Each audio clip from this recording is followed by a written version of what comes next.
For over 25 years, the Suzuki SV650 has been one of motorcycles' greatest success stories. Affordable, approachable, and powered by that well-loved and charismatic V-twin engine. It's introduced countless riders to life on two wheels, but times have changed. Riders want more technology, more comfort, more versatility, and let's be honest, the SV650 was starting to show its age. So, has Suzuki finally found its successor? Not by building another naked bike, but taking everything that everybody loved about the SV650, making it better and crossing it over with a GX. I'm Usernamekate, and today I'm in Montpellier to take out the SV7GX and find out whether it's the perfect evolution of a bike that you guys know and love. All right, let's ride.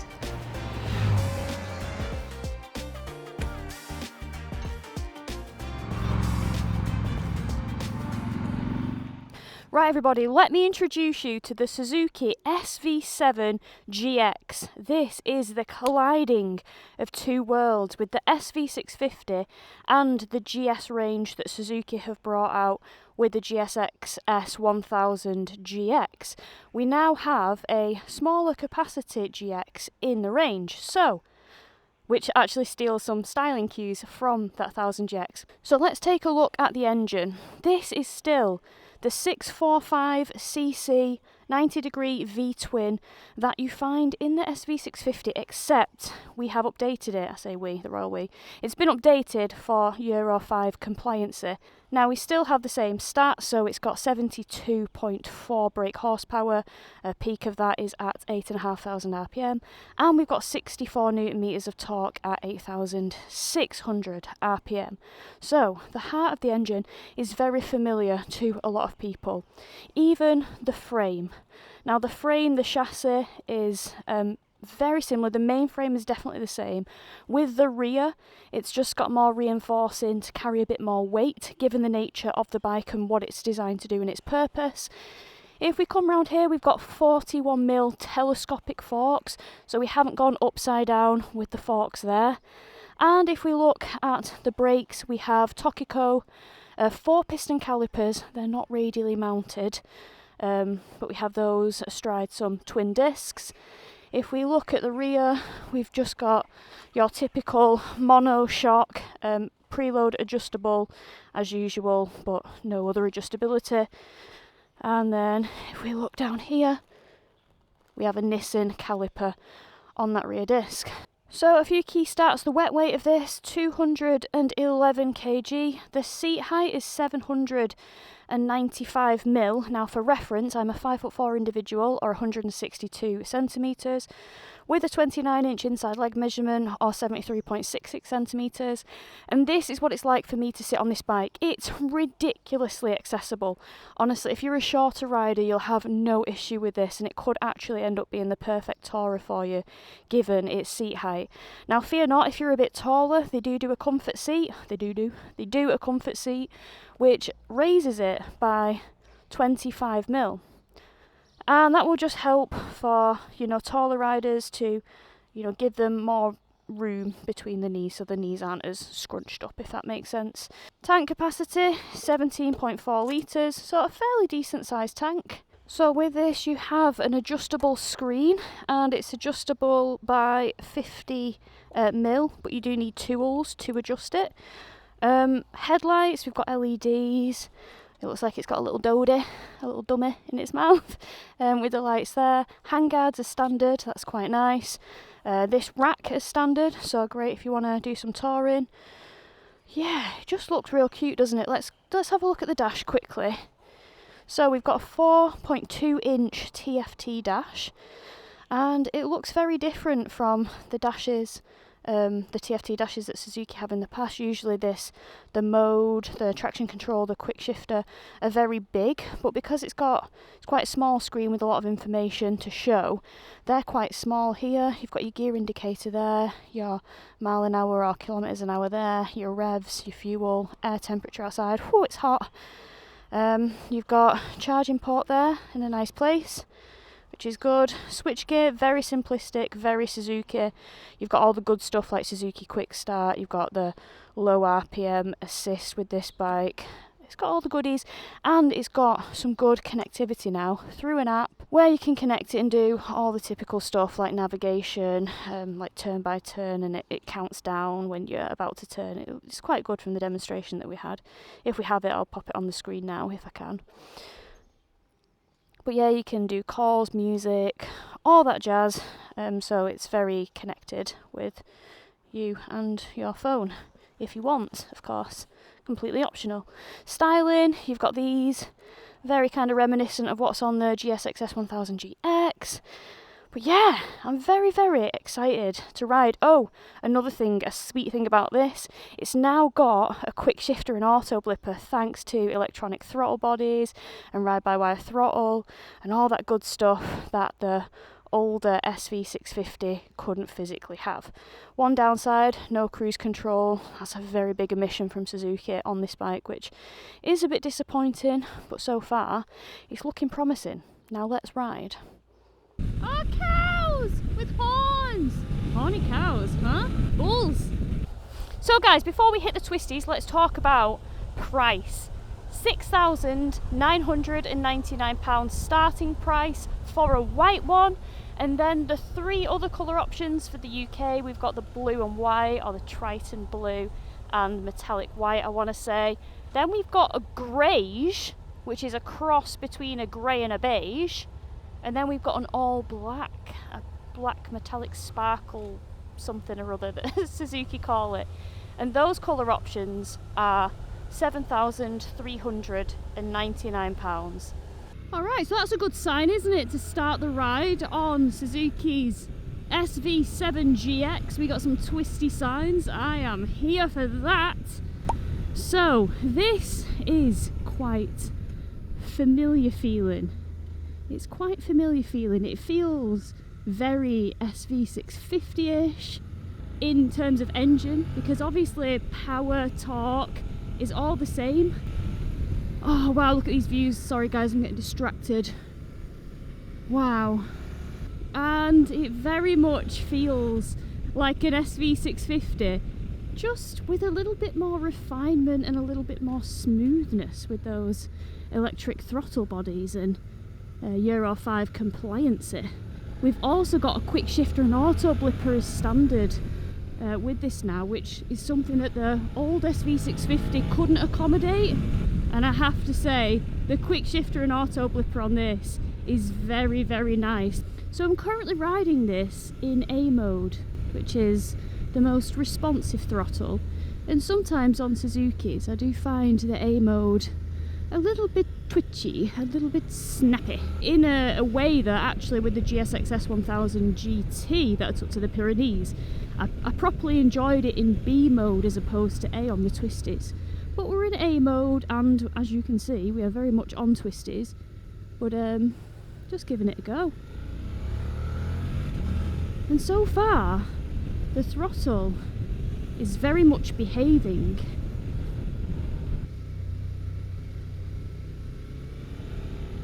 Oh, handling around them bends then, beautiful, just... Oh no, Dave just headbutted a butterfly. It just swoops round ever so nicely. Oh, beautiful. Gosh, the butterflies everywhere. So first things first, what I want to cover is the ergonomics of this bike. So, to compare it to the SV650, the feet are in the same position. The seat is 10mm taller, so you have the tiniest bit more kind of stretch in the leg as opposed to the SV650. And then the bars are a fair bit taller and a little bit more forward, so they're a bit more upright. And this is quite a low bike, as mentioned, at 795 seat height, and sometimes you can find that when bikes are low, they try and make the bars real high, and you just end up feeling like you don't have as much control on the front. Whereas with this, in my opinion, they've really got the bars in the right place, and they've made them wide as well, so you've actually got some push and pull, some counter steer and some leverage. It's good for the old handling, we like it. Now I must say, pardon my paraphernalia, the cockpit looks quite dashing and quite bonny. As mentioned, we've got that 4.2 inch colour TFT, and it's in the typical Suzuki TFT colours with like the light blue, the dark blue and the red flashes. And it also has a night mode, so it does invert if you go like in the dark for any length of time, or say you're riding at night. And that is quite tasty on the old eyes as well. Another thing I like, which is great, the handguards. Like, they're keeping a lot of wind off my hands, and that's quite pleasant, and also they look quite nice as well. And then the screen. So we did a bit of like kind of motorway riding to get here, you know, up to speeds of like 135 kilometers, I would say. And for me personally, I find the screen very, very good. Now it is adjustable, but you have to get the spanners out, and I feel like that's a little bit of a con of this bike, is that it doesn't have easy adjustability. But then when you think about the price of this bike, you know, you probably wouldn't expect like a screen that you can... Oh, how hard can it be to put one on actually? I take it back. It's worth noting as well that the pillion seat on this is 20mm taller because of increased padding on the rear, because Suzuki feel like you probably, you know, if you get in this bike, there's a big chance that you might be touring, you might be too up, and in that case they've wanted to make it quite comfortable for the pillion. We don't have a 6-axis IMU with this bike, which is something a lot of the competitors have. So if you're somebody that likes cornering ABS and cornering traction control to be lurking silently in the background in case things get a bit squirrely, then this is probably not the one for you. But if you're pretty old school and you're in the camp that's like, I don't need all these fancy electronics, then you'll probably be alright.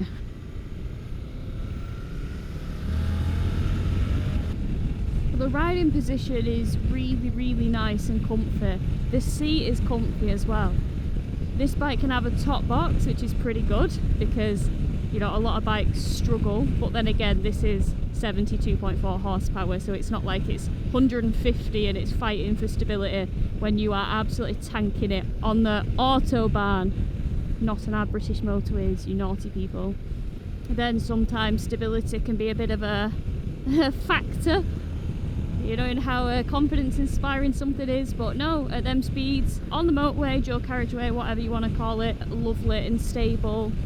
For me, the wind protection on this screen is very, very good. I have no complaints. For my stature and my height, where like, I'm looking over the screen, I like that. I hate looking through a screen. You can get a taller screen if you want as an accessory, but for me, I wouldn't need it. I know a lot of motorcycles and machines are going in the direction of having like a, I don't know, like an automatic option, like Yamaha with a YAMT. That system hasn't been applied to the Triumph or this, and it's not an option on either of those actually.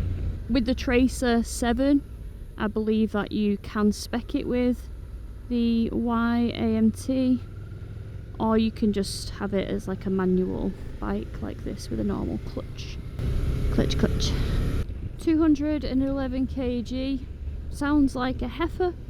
It's deceptively easy to push around, but one area where I do think that the weight works in this bike's favour is with how like connected to the ground and how stable you feel when dropping it into a bend.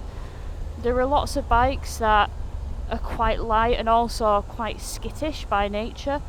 This bike isn't skittish by nature, and because of that, I think it would really suit somebody who's, you know, I say quite new to riding, and I say that in a way that hopefully experienced riders won't be like, oh, well then it's not for me because it's playing it too safe. No, it's just a nice stable feeling when you just like tipping it in, and it's actually quite nice. Even if you've been riding 8 months or 8 years, I think it's just a trait of a bike that I can appreciate personally. Oh, is this the luncheon spot? Stop. Damn, for a spot of luncheon. It is hot, hot, hot. I didn't put the cameras on straight after lunch because we were 5 minutes away from this location to do a lot of tracking shots, and we changed a few things. I wondered what was stabbing me. Thank you. What? I thought I felt like I had thorns in my ass, and I'm like, no. A guy just literally pulled a thorn bush off my ass. Thank you. So we changed a few things. We put the comfort seat on the bike now, so it's 25mm higher. It definitely does raise the seat height a little bit, for sure. You can feel that.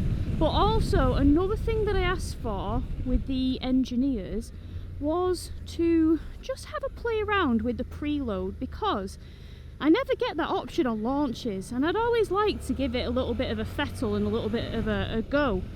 But this is a C-spanner job, so the Japanese engineers did the thing while we were all eating lunch. So this is like a 7-level preload, and the standard level is like 3 clicks. So I asked the engineers to jack it up a little bit to level 5, so it's raised it even more. And to be honest, with the preload up to and the comfort seat, it still feels very, very manageable, which is good. Another change that I asked them to do was to put the screen on the tallest setting. So before, the screen was so low that it just felt like a naked bike, really, and I think that's why I was quite enjoying it, because I was just getting clean air hitting me. So I thought, you know, again, it's a job for the tools, because it's not got an easy adjust mechanism on it. So they got the tools out, they put the screen in the tallest position.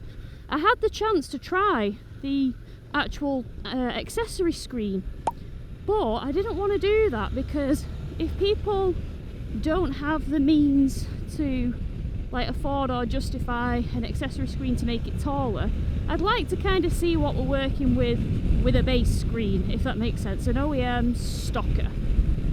So we put that in the highest setting, and one thing that I can certainly notice on this day, because there's a little bit of side wind from across the plains and the fields, one thing I can feel is that the wind hits my chest, like here, not my helmet, so it's not buffeting that at all.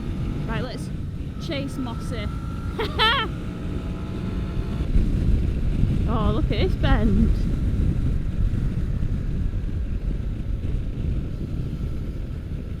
Nice.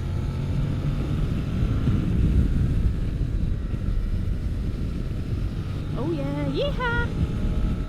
So yeah, with the screen in the tallest position, the wind is like hitting my chest, which I don't mind because it's nowhere near my helmet, so I'm not suffering from any buffeting. Now, because we've picked up the pace just a smidge, it'd be nice to see how good the brakes are, but just from initial impressions, they stop you. They're alright on the brakes now. You know, they got plenty strength to them. So yeah, this comfort seat is royally comfy. I didn't find the standard seat uncomfortable, which is good, because I mean, gosh, crikey, I've ridden the Yamaha Tracer 9, and oh my gosh, considering that's a touring bike, the standard seat on that was, oh, it left a lot to be desired. But given the fact that this is a really cheap bike, you know, by its competitor standards, the comfort of the seat is very good, and I think that's very important for the type of bike it is. Oh, it's so hot in the helmet, it's so hot. It's saying 40 degrees before, now it's saying 34. It's still still strong numbers, that, isn't it, when the temperature's involved. Yes, Mossy! What a guy! Oh, I love Mossy, me. He's character. He's a character. But I get on with him like a house on fire. Oh, do you know what? I know it's not the type of bike that you need to stand up on because it's got a 17-inch front. This is very much designed as a road-biased tourer. I don't think Suzuki are expecting anybody to really take it off-road, so, you know, I think the wheel size completely suits the bike. Yeah, still, it's a very nice comfortable bike to stand up on if that's what you want out of it. If you like to ride like this on occasion, stretch your legs, shake your hips out, do the hokey pokey and turn around. Vibrations, I don't find it as vibraty as the parallel twin engine, the 776cc parallel twin. To me, it doesn't feel as vibraty as that, and I don't think that's a massively vibey bike either, but I don't know, I just find this even less so, and I really like the induction roar of this bike. So suspension, generally speaking, is set probably a little more on the soft side for comfort, as you'd expect with a type of bike like this. If you're going to be doing oh, I just smacked my fanny bone on the tank. Oh, speaking of how soft it is, it did like pogo me out a little bit and I did just land on the tank. Sorry for my crudeness. Guys, I need to be more ladylike. Mossy always tells me off. Again, bump, bump, bump, and it's very, woo, spongy, but in a way that I think would be nice and comfortable for somebody not, you know, trying to win the TT on this thing. Not pushing on. Sorry, Mum. But yeah, I know fettling around with the preload, it doesn't have like variable spring rates or anything like that, so it's not going to like damp it better when you do go over bumps. But it does just kind of give me the feeling that it's a little bit more eager to steer.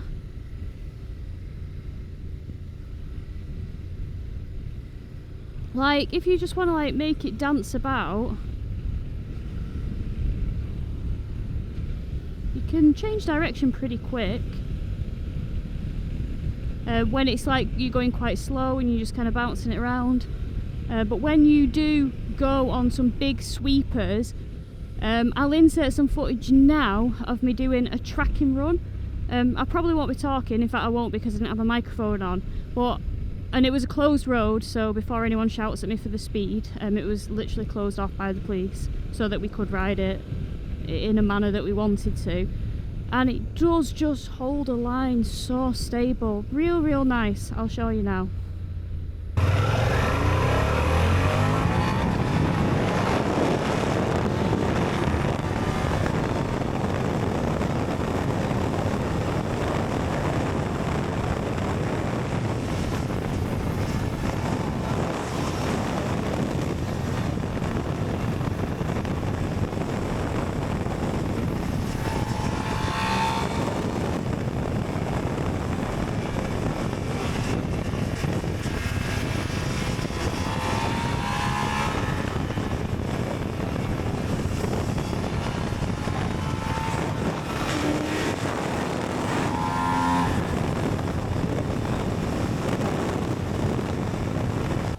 I believe I've said what I want to say about this bike, so let's go to the outro. Right everybody, well, I am back from riding the Suzuki SV7GX, and as you can tell, it's been a hot one. It's very warm, but what a ride it's been. So this bike has been the bike that I've been waiting for from Suzuki for some time. It seemed natural that they should have something to compete against the Yamaha Tracer 7.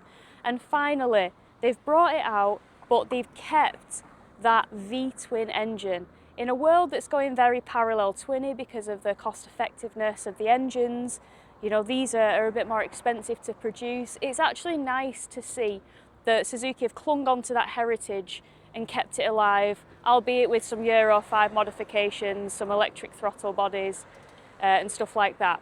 So, first things first, I'd like to talk about the comfort of this bike, because I think this kind of segment of bike needs to be comfortable, because if it's not comfortable, what's the point? It's designed as a bit of a lightweight tourer. So, as mentioned on the riding position, lovely, comfort, great. If anything, maybe the foot peg is a little bit higher than I would have expected, but that's also good for ground clearance if you do want a bit of a scratch and push on this bike, which it's perfectly capable of. So the comfort of it is great. I like how we've got, you know, more fuel capacity than we did on the SV650, that's great. And yeah, it's got a lot going for it. The standard seat is super comfortable, the comfort seat is even more comfortable, but it's just lovely. Now, what I will say is, I'm kind of sad that Suzuki haven't put cruise control on this bike, especially, you know, updating the engine and giving it ride-by-wire throttle. I think it could have been quite easy for Suzuki to put that on and steal a lot of the market share. And I don't think it would have cost a massive amount, especially given the price of the competitors. I think it could have been a real thing that would have made everyone have one of these in the garage. So that is a bit of a disappointment. Same with the screen. An easy adjustment on the screen would have been ideal, but instead you kind of got to get your tools out and change it if you want to. So again, that's just a bit more labour intensive. However, the caveat to this is the price. If you're looking at the Tracer 7, for example, it's almost £2,000 more than this bike. So really, if cruise control is such a big deal to you, like with the V-Strom 800s, it wouldn't surprise me if someone will make an aftermarket cruise control for this. And even if that's, say, £300, for example, that's still £1,700 less than the Yamaha Tracer. And that is a huge amount of cash. Granted, you know, the Tracer has other things going for it, like radially mounted brakes and 2 seat heights available with different settings, and a lot of other things. You've got the option of the Y AMT with it, you don't with this. But the price, and for the riding experience, I think it's very, very good. But yeah, it's been fantastic. I really like it. It feels so familiar. It feels very much like just a little smoother SV650, but that's actually comfortable, actually built for, you know, kind of big miles. And yeah, it's really been enjoyable. It handles great. It feels stable. It feels planted. It's not as agile as some of the other things, or dynamic, in my opinion, as other machines on the market. For example, you've got now the Tiger Sport 660, but again, I feel like it's a bit unfair to compare it to this. That comes with cruise control as well. But that's like a 95 brake horsepower engine now for the 2026. So it's hard to compare that against this with 70 horsepower. But overall, it's been really, really good. Like everything, I've got my pros and my cons, so I'll put my pros here and I'll put my cons here. I'll leave them on the screen for you to digest as I just kind of finish up my thoughts on this. Really, really enjoyed it. It's a pleasant bike. It's hard to say too much bad about it. Like the vibrations of the bike, it's not that vibey. I thought it would be more vibey. The mirrors are very, very clear. Even when you get up to motorway speed, you can still see everything that you need to see behind you. The style of it is lovely. I think it actually looks nicer than the Tracer. The cockpit's pretty. It's clean. It's nice. You can see kind of the conventional forks down there, and there's just something nice about it that I really, really do like. And there's so many luggage options. You can get like a hard top box, you can get soft cases, you can even get an Akrapovic slip-on for this, which is covered by a Suzuki manufacturer warranty as well, and is homologated for the road, so you won't get in trouble for having it on. It looks nice, it sounds deep and rich, and yeah, it's really, really nice. So I really hope you've enjoyed this review. I've really enjoyed riding this bike today. It's lovely. I think at the price and what you get, Suzuki will do very well with this bike. I think they will sell a lot. I think they deserve to sell a lot. You know, I wouldn't hesitate to jump on this bike and travel around Europe because it's comfortable, it's fun. 72 brake horsepower is fun to work, and it's probably not going to get you in too much trouble. and it's just a really, really nice bike. Alright team, well I hope you've enjoyed it, and I'll catch you all on the next one.